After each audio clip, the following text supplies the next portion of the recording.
your charms, you're getting to be a habit with me. Meet the Elofs. 5 years ago, they adopted a man they'd never met, who writes to them from a prison cell in Israel. My dearest Nick and Mary, I'm very glad to hear from you so soon. About the next parole hearing, I don't know what will happen. We've passed a long time in a very bad, cruel condition. We will see what the US is going to do with Iraq, if they'll go to war. The man they adopted is Mordecai Vanunu, jailed as a traitor. He spent 11 years in solitary confinement. He was buried alive. He was shut up in a 6-by-9-foot cell.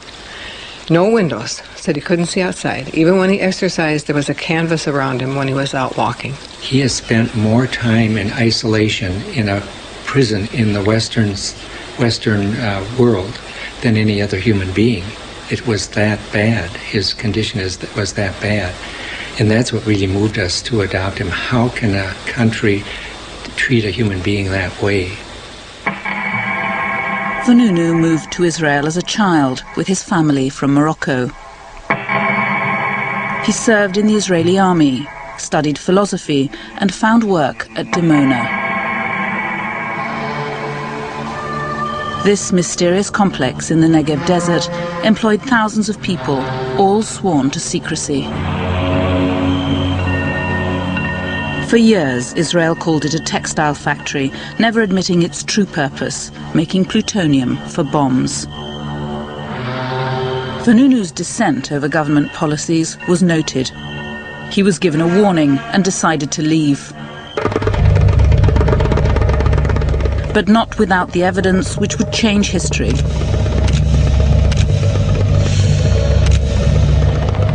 Today, his are still the only photographs ever seen of the inside of Israel's nuclear bomb factory.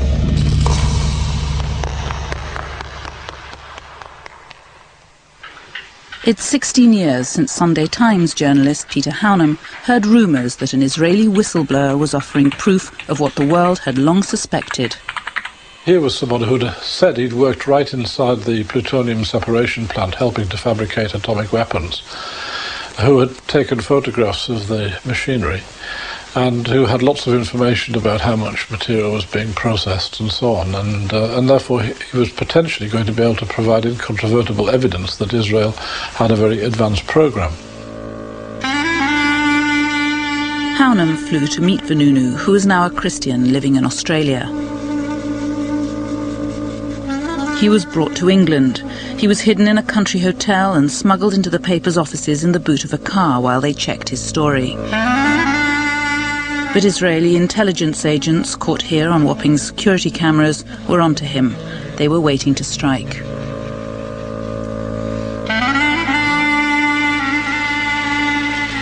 It took weeks for the Sunday Times to go to press with their scoop. When they finally did, on October the 5th, 1986, Vanunu had vanished.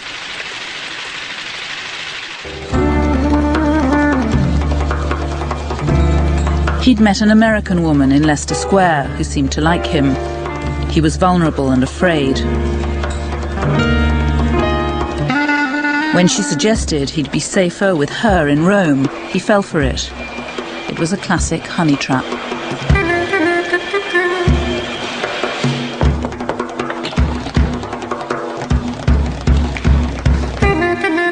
Once in Rome, the full weight of Israel's wrath kicked in. Vanunu was overpowered, assaulted, and drugged.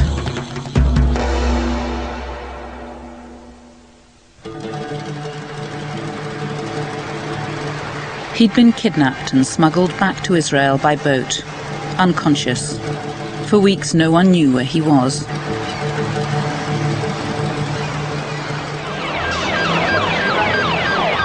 Eventually, the Israelis brought Vanunu to court for a secret trial. They now admitted they had him, but still no one knew how he'd got there. His kidnap, an illegal act on foreign soil, was kept secret. Somehow Vanunu found a pen and solved the mystery for the waiting press. Hijacked in Rome, 30th of September 1986. It was Shimon Peres, then Prime Minister, who'd ordered Vanunu's capture. To this day, the kidnap remains an official state secret. Peres was the father of Israel's secret nuclear program, and for him, Vanunu was a spy. He was a traitor to his country. So what was your reaction? Very negative. What did you do? What I thought should be done. Which was what? To put him to trial. Kidnap him? My lady, I can't go into all the processes. I'm unwilling. I don't see any reason to do so. The fact is that he was brought to trial. Vanunu's trial was held in secret. He was found guilty of treason and espionage and sentenced to 18 years in jail.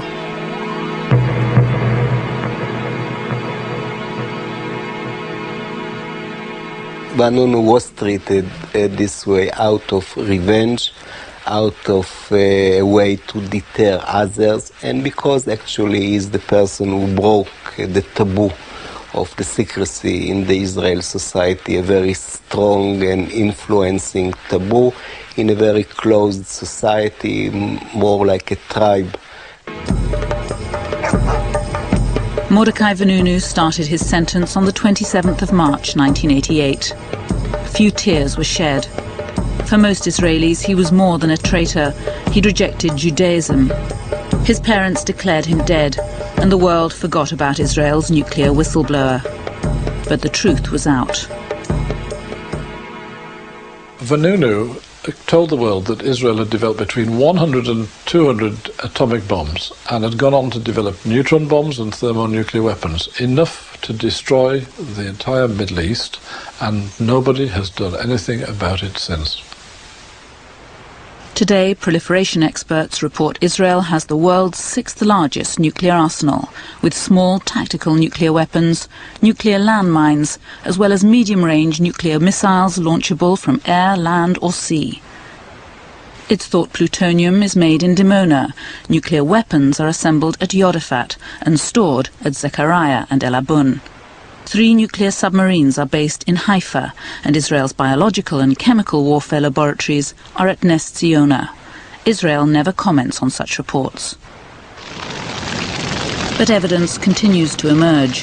In 1992, an Israeli cargo plane crashed in Amsterdam, killing 43 people. The Israelis claimed it was carrying flowers and perfume.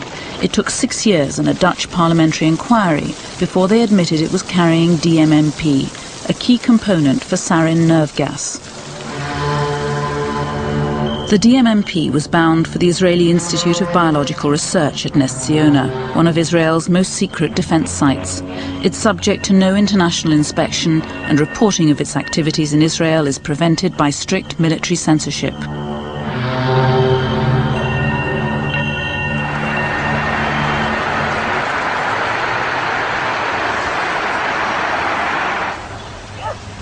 As America prepared for war, signs of dissent sprouted on the suburban lawns of Middle America. Nick and Mary Elof have been peace campaigners since the Vietnam War and the draft. The definition of a conscientious objector is someone who sincerely objects to participation in all forms of war. There are 2 words that are extremely important in that definition: sincere and all. Fear that the draft might return brought a new generation to the local church hall to hear how, if they're ever called up to fight, they can claim their right to refuse. For the Elofs, Mordechai Vanunu is the ultimate conscientious objector. When they first visited him in 1997, it was his 11th year in solitary confinement. And we waited, and they brought him in, and he looked like an old man. I didn't anticipate that.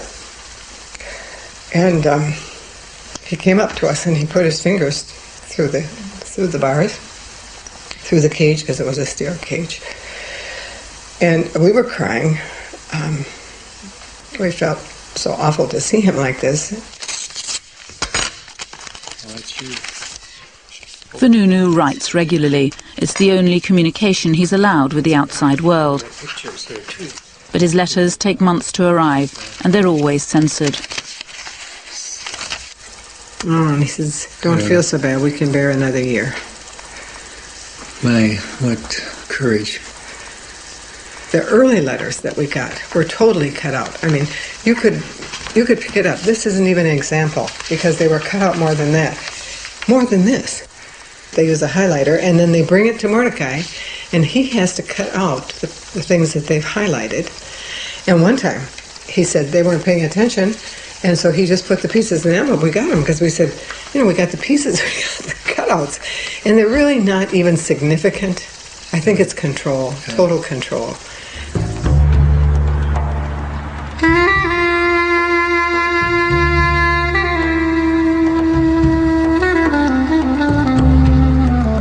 Today, Jerusalem is a ghost town, drained of life. Israel's nuclear weapons have proved useless in its latest war. The suicide bombers have frightened the tourists away. The economy's collapsed. Israelis have learnt to live with war. Every citizen gets a gas mask, is taught how to use it, and is expected to have it ready in case of attack.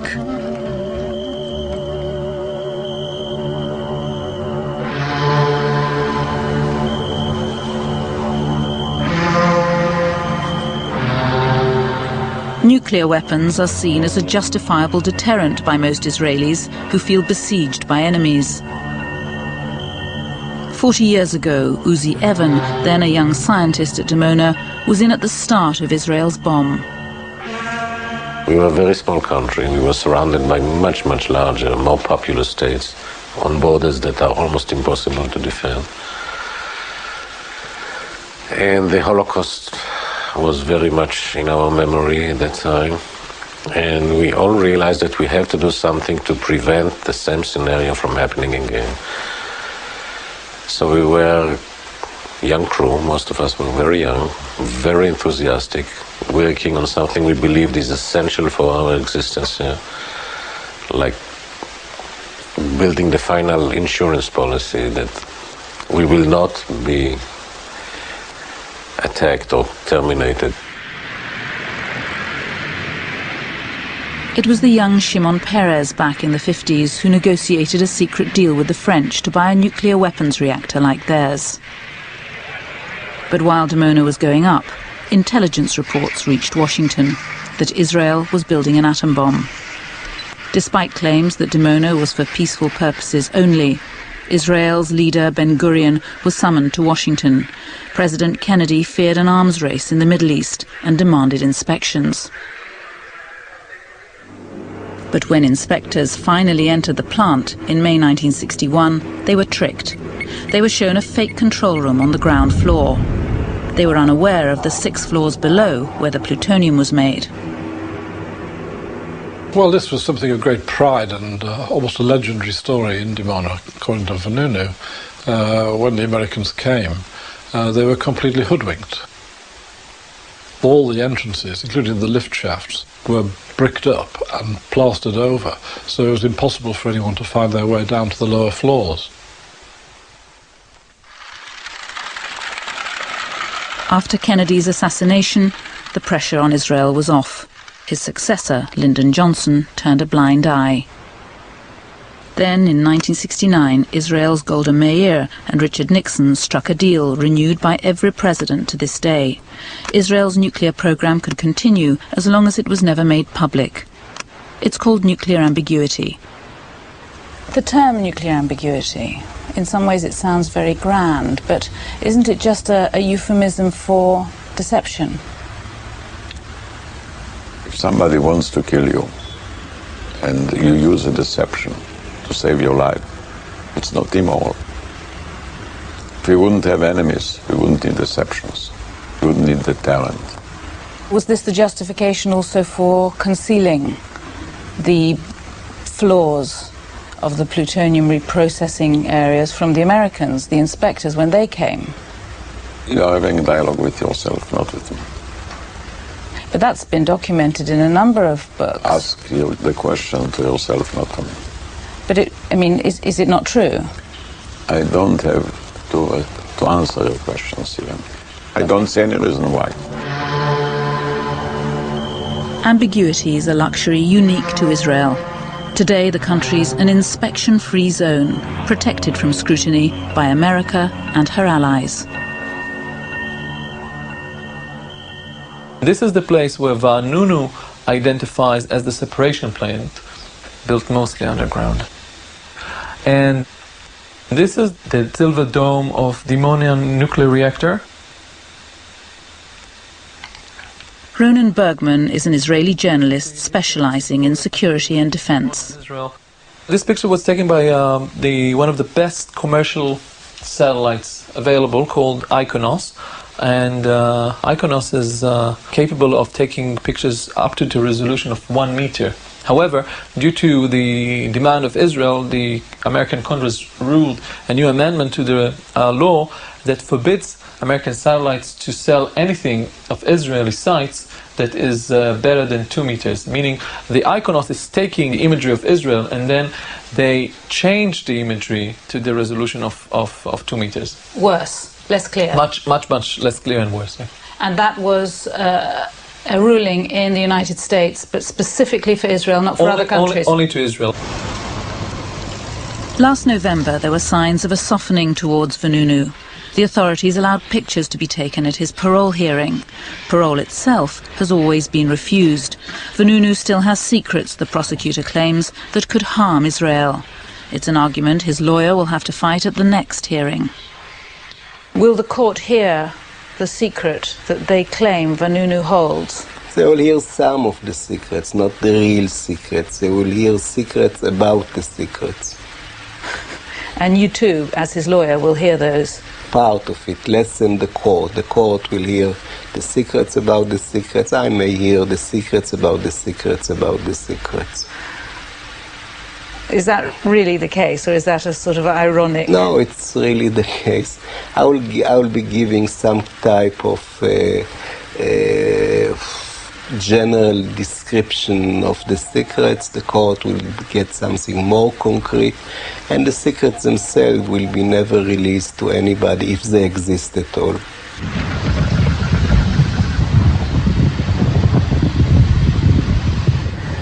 In January, Nick and Mary Elof came to Israel.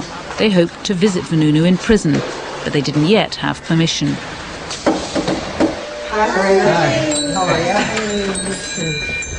Oh gosh, any news? Not yet. Not good news. Not yet. Raina Moss is one of a small group of Israelis campaigning for Vanunu's release.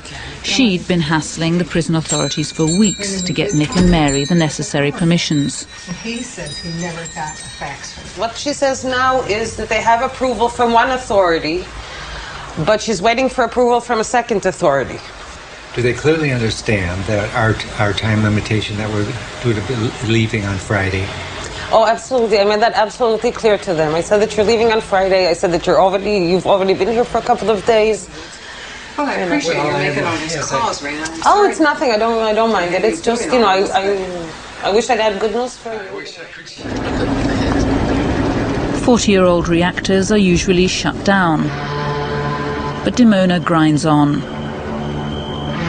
Dimona is under the control of the Prime Minister, beyond the reach of Parliament or public scrutiny. And that worries the scientist who once worked there so optimistically. As the reactor gets older and the tendency to have accidents becomes more probable, you should have an outside watchdog. And the secrecy more or less created in an exterritorial area in Israel where standard procedures of safety monitoring is not implemented. So worker safety, environmental questions, industrial safety procedures, all are not covered, and there are thousands of people working there.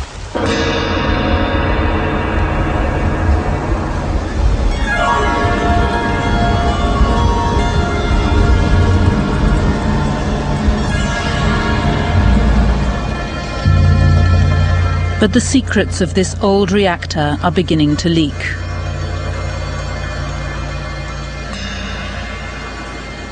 Evidence has seeped out of accidents, lies and deceit. In 1996, the press heard rumours of a radioactive hotspot in the desert. The Environment Minister took them to watch him test the site with a Geiger counter. They weren't allowed to bring their own, one journalist told me. The minister proclaimed the site clean. The readings for radioactivity his instruments showed were below normal. But journalists weren't happy. מה שאנחנו מוטרדים זה מנושא הקבורה של הפסולת גבוהה. אתה יכול להגיד לנו איפה למשל קבורה הפסולת כזו? במקום טוב. באמת, אני לא יכול, אני אומר לך בגילוי, כלומר, אין טעם שתלחצי עליי. זה דבר שהוא מוגדר על ידי מישהו צריך להיות מוגדר, בעל הבית שלי, הוא יפטר אותי. ראש הממשלה כדבר שלא מפרסמים אותו. עכשיו אנחנו מגלים בפעם הראשונה את פעולות ההסוואה של הכור. But on Israeli television last year, a groundbreaking documentary alleged it was a cover-up. Aryeh Spieler, a Holocaust survivor and a loyal Dimona worker for 27 years, described how he'd been told to prepare the site for the minister's visit by removing contaminated waste from a deep crater.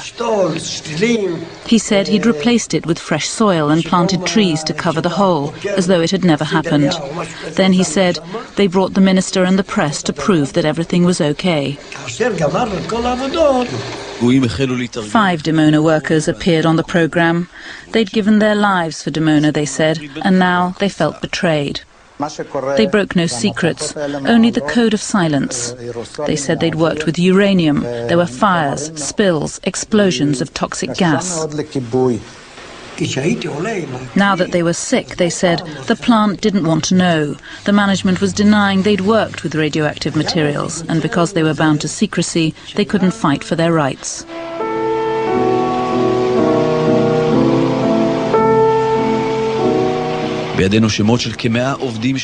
The program listed more than 100 Dimona workers who developed cancer and whose claims were being ignored. A doctor and 2 lawyers backed their story.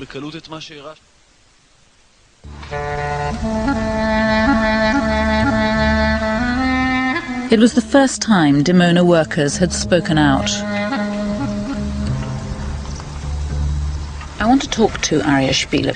He's suffering from cancer, and in the last few years he's seen a number of his friends and colleagues who worked there with him die of the disease. He's been fighting for compensation for their families, for their widows, and I know he'd really like to talk to us about this. He's told me he wishes he could, but he's also told me he's been warned off, he's been told not to talk.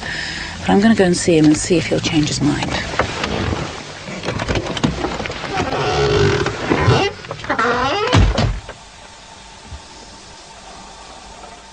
I just wanted to ask you, why you can't... הביטחון סגר אותי מהקריה ועד לקריית כמה. סגרו אותי לגמרי ואמרו, אין. מילה אחת, אז מה אני אעשה? מה אני אעשה? אמרו לי, יש לך סוף של בלון. נו, מה תגיד על זה? הוא כבר יושב כמה? 15 שנה. רוצה שאני אשאר עליי. אני נורא רוצה. עשיתי סיבוב על כולם, וכולם אמרו לא. כל החבר'ה שראיתי בטוח שילכו איתי לפחות קבוצה, אף אחד. Bye. It was time to try the others, the doctors, the relatives, the lawyers.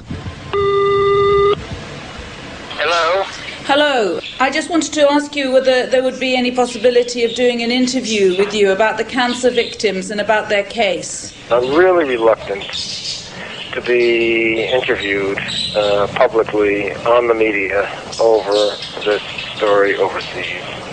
It's just not appropriate. But why is it so sensitive? Come on now. Any discussion of nuclear issues is sensitive. I talked with my family. I don't want to participate on this I don't think it's the right thing to do. Nobody is prepared to talk about it.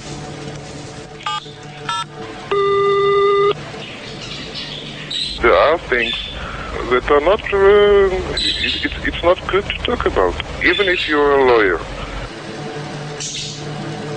Are you worried about a sort of Vanunu scenario? Of course you think about it. I just don't get it. If this was the Soviet Union or Iraq or North Korea, I'd understand why people are so scared to talk. But this is Israel. It's supposed to be a democracy.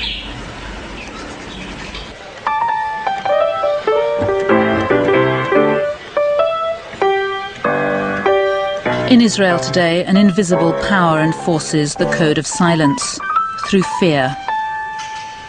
It comes from one man whose own identity was itself a secret until 2 years ago. Yehiel Horev.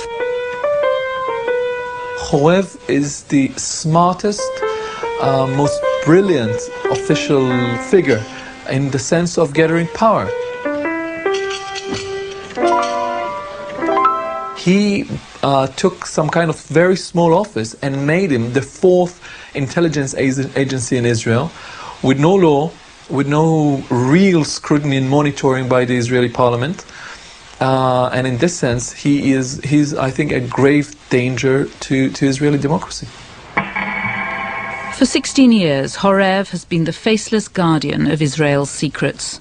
His picture had never been published before this program. It's Horev from his office at the Ministry of Defense who is blocking Vanunu's early release.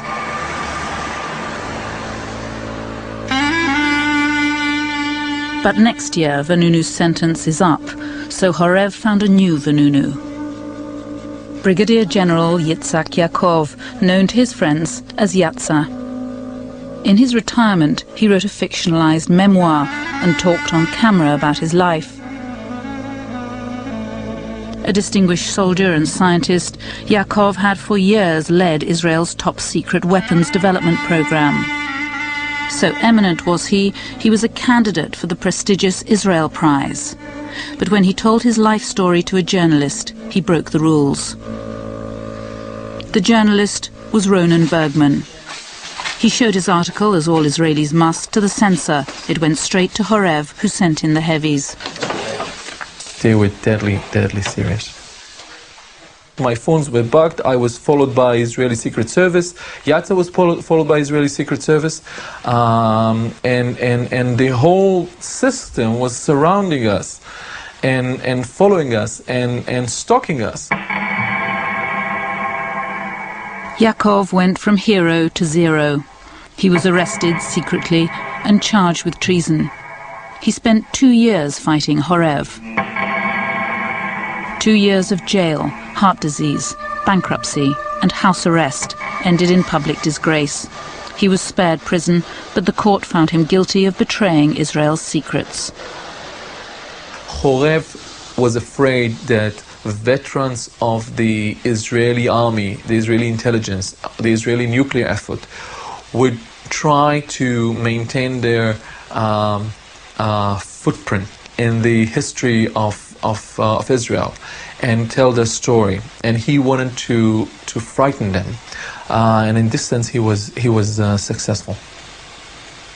Do you think that there is too much secrecy, the power of somebody like Horev to destroy the life of an individual like this Brigadier General Yaakov, for example? The man's life was destroyed, and he'd been a very loyal Israeli all his life. It happens, unfortunately, in life, of false accusations, and some innocent people are paying a high cost. I cannot see how can it be avoidable. Israel's parliament had never debated Dimona or nuclear weapons until one MP 3 years ago forced them onto the agenda for the first time. Issam Mahul, an Israeli Arab, broke the taboo to the outrage of his colleagues. לא השליח vanunu הוא הבעיה, אלא מדיניות ממשלות ישראל לדורותיהן, שהפכה את פיסת הטריטוריה הקטנה, הזו לפח אשפה גרעיני רעיל ומרעיל שעלול להעלות את כולנו השמיימה עם הפטריה הגרעינית. These words, uttered in the heart of Israel's democracy, was seen by his fellow MPs as a sacrilege. כל העולם יודע כי ישראל היא מחסן אדיר של נשק אטומי, ביולוגי וכימי, המשמש כעוגן למרוץ החימוש הגרעיני במזרח התיכון.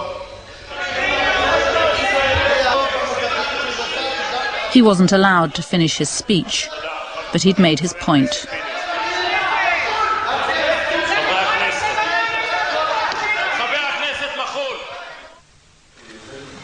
But in his constituency during the recent election campaign, it was a different story. Here, his audience are, like him, Israeli Arabs. بدهم يفتشوا عن أسلحة دمار شامل وأسلحة نووية. أنا بقول لهم وين في أسلحة نووية وأسلحة دمار شامل إذا بدهم. أنا بقول لهم وين موجودة. في ديمونا موجودة، في خليج حيفا، في جبل عيلبون، في منطقة سخنين، يودفات. بدهم أسلحة نووية؟ بدهم أسلحة دمار شامل؟ يجوا يفتشوا، يبعثوا مفتشين، أنا باخذهم من إيدهم. In the countdown to war, there was a cry going up of a double standard. The world had to check Iraq's nuclear installations, but not Israel's. How can you compare it? Iraq is a dictatorship. Saddam Hussein is a killer. He killed 100,000 Kurds with gas bombs. How can you compare it at all? Just because he calls himself a state, it's not a state, it's a mafia. He's not a leader, he's a killer. You cannot say it about us. But even in Israel, some do. The current Prime Minister, Ariel Sharon, directed the invasion of Lebanon in 1982. Thousands of innocent civilians were killed. The worst excesses were in the refugee camps of Sabra and Shatila, for which an Israeli inquiry held Sharon personally responsible. In Belgium, there are plans to prosecute these alleged war crimes.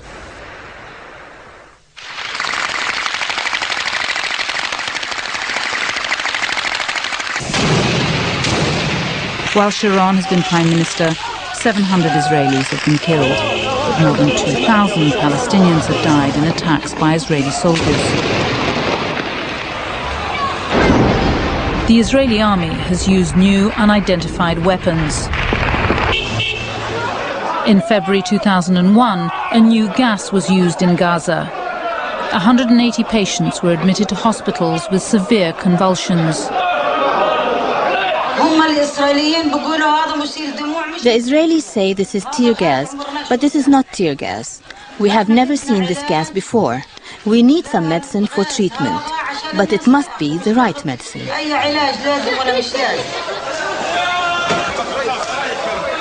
We ask what kind of gas, but nobody verify for us the type of gas to give the antidote at that moment. Also, we don't know how to check, how to examine, how to send this. We are in occupied area. We are surrounded. It's impossible to send these samples to international lab to test. Israel is outside chemical and biological weapons treaties and still refuses to say what the new gas was.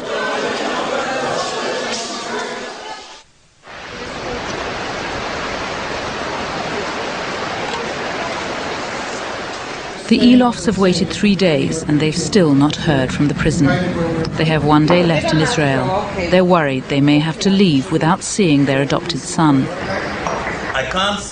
Today they're having lunch with a small group of activists who for 16 years have fought in vain for Vanunu's release. Want to pressurize Iraq about nuclear weapons? What about Israel and the nuclear weapons? Imagine for one moment that Mordecai Vanunu was not an Israeli. That the whole story had happened with a Korean or an Iranian or a Pakistani technician. He would have had the Nobel Peace Prize. He would have been the second Sakharov. Instead, he is a non-person in the West. And this tells you what we're dealing with. We are dealing with the number one privileged state on earth. Counter to the Israeli argument that the whole world is against us, it is exactly the opposite. We started the nuclear race in the Middle East. There's no doubt about it, you see. And there is not even one important state in the Western Hemisphere who is dealing with it seriously. You can talk all you want. We can sit here till tomorrow morning and discuss Israel's nuclear policy. We can discuss whatever we want. It's the people who work in those areas, in the weapons of mass destruction, the environment, Dimona itself, all these research places. Vanunu is a living warning to them. This is what will happen to you if you speak out. You'll be Vanunized. That's the warning. You will spend 10 years in solitary confinement. You will be cut off from your family. You will be cut off from everyone who knows you. You will be this prisoner without a number and without a name. That's what will happen to you if you speak out. The same persons we were. You know, our relationship would work out. It's the prison on the phone. Oh, what do you... Oh, how marvelous. What time? Well, if we come at 11, can we have an hour and a half? Okay, thank you so much. Okay, bye-bye. On their last day, the Eilofs get their visit. After an hour and a half, they emerge. It's just wonderful. We're so excited we don't know what to think because he's... Oh, yeah, you talk. It was a marvelous experience. It's the first time we've ever seen him so high and just anxious to talk about what's going on in his life and what he's looking forward to, especially the anticipation of getting out. He's just strong. That was his final word. Let him know that I'm strong and anxious to get out of here and out of Israel and just start a life all over again. Yeah. He was just beaming, I must say. And he said the message to the world is that I have forgotten the last 16 years. I'm looking toward the future. I believe in a future of nonviolence. So did he say he'd do it all again? You know he did. He said, of course I would. Isn't that incredible?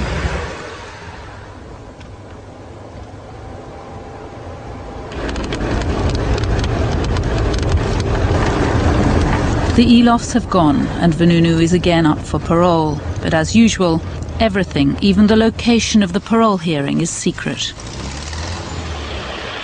Apart from me and Peter Hounham, who's come from London, there are no other journalists here. Mordecai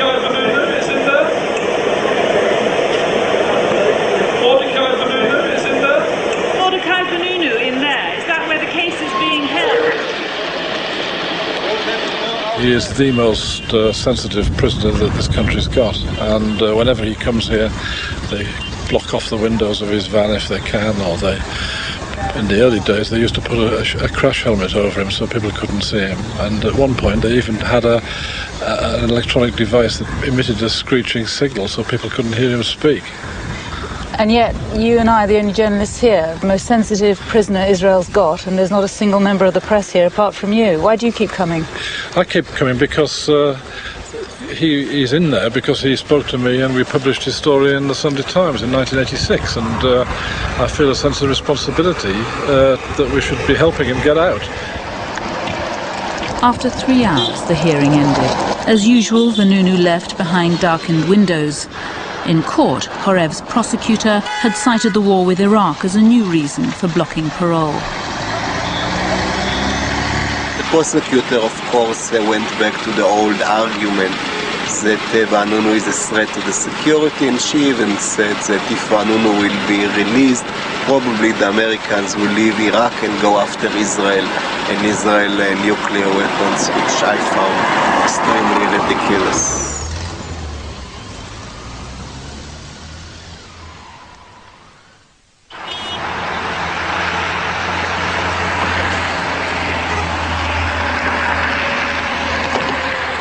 Minnesota, the Peace Bridge, and a weekly ritual.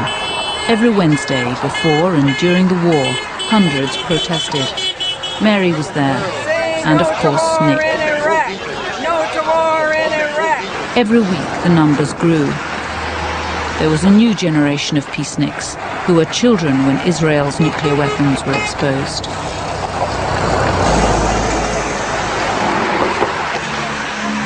Have any of you guys heard of Mordecai Vanunu? No. You don't know who he is? No. And if I tell you that he's somebody who exposed Israel's weapons of mass destruction, which nobody knew about until then, what would you say? Why is our media that's supposed to be free and open not telling us? And why is our government not letting us know this information if we're living in the home of the free?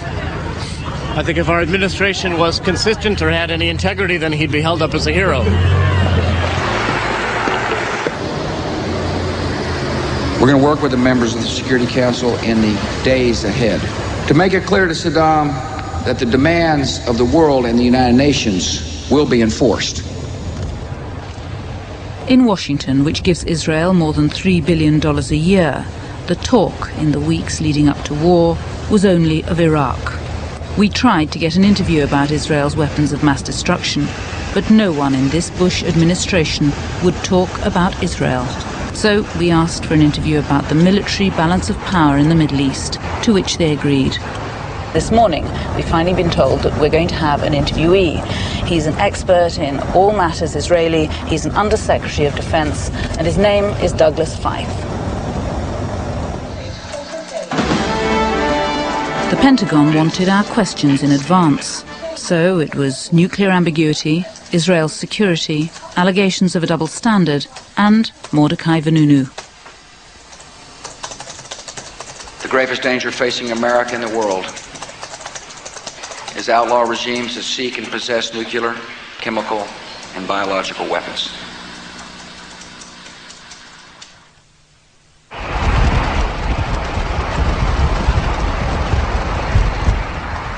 Yet again, the shutters have come down on this story. Our interview with Undersecretary for Defense Douglas Feith was scheduled for 4 o'clock, somewhere in this vast complex of the Pentagon behind me. Yet at the last minute, we've heard the interviews cancelled. Questions about Israel, it appears, are strictly off limits. We'd received this email from the Pentagon. Ladies, we showed Mr. Feith the list of topics for the BBC interview. He is not willing to answer any of the questions you listed. Respectfully request you resubmit your questions as soon as possible this morning. Questions directed toward the current Iraqi situation. On February the 19th, Vanunu was again refused parole.